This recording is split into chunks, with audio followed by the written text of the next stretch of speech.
and Moderna are currently full, but it is in touch with them to facilitate the launch of their COVID-19 vaccines in India. Depending on their surplus and how much they can provide to India, these companies will reach out to the Government Joint Secretary of Health Ministry, Love Agarwal said.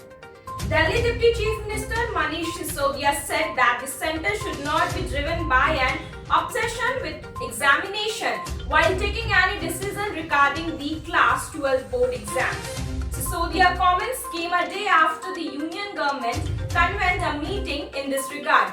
We should not turn schools into super spreaders due to our mistake, Sisodia added.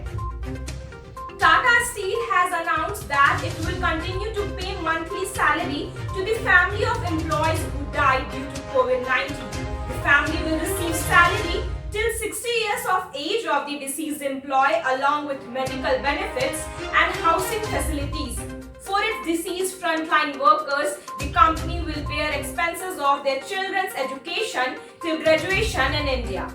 Cyclone Yas likely to intensify into very severe cyclonic storm in next 12 hours. Cyclone Yas is very likely to move northwestwards and intensify further into a very severe cyclonic storm during next 12 hours.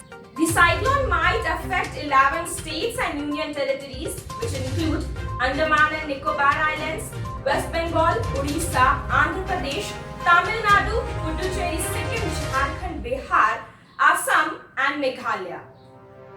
A case has been registered against a Punjab YouTuber for racial slurs on Arunachal Pradesh MLA Ninong Iring after the latter asked Prime Minister Narendra Modi to ban the relaunch of PUBG Mobile India's new game, Battlegrounds Mobile India.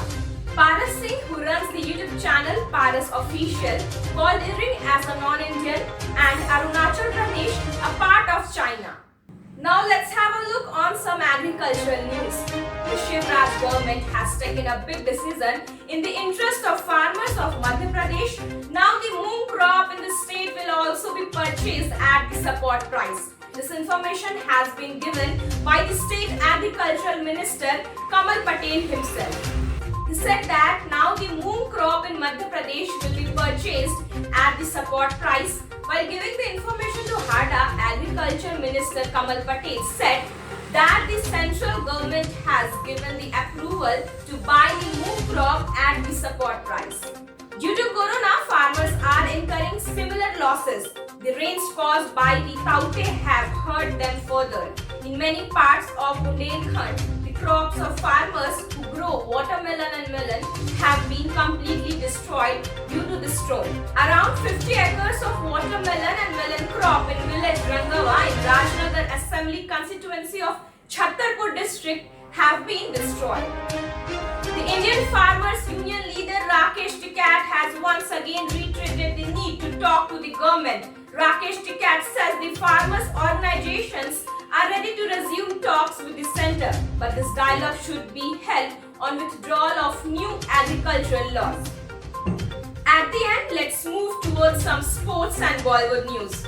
With the investigation against arrested wrestler Olympian Sushil Kumar in the murder of another wrestler taking off, the police are focusing on unearthing the crime network that Kumar was allegedly a part of along with jailed gangster Neeraj Bawana. Police are claiming to have found more evidence of Kumar's links with Bawana as one of the vehicles, a Scorpio SUV, which was seized from the spot where wrestler Sagar Dhankad was murdered, has been found linked to a Bawana henchman, Mohit.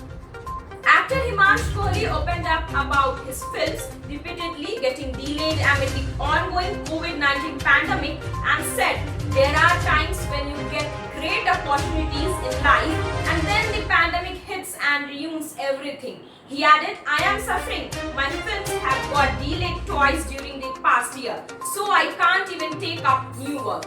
So that's all for today. For more news updates, stay connected with Fasal Kranti.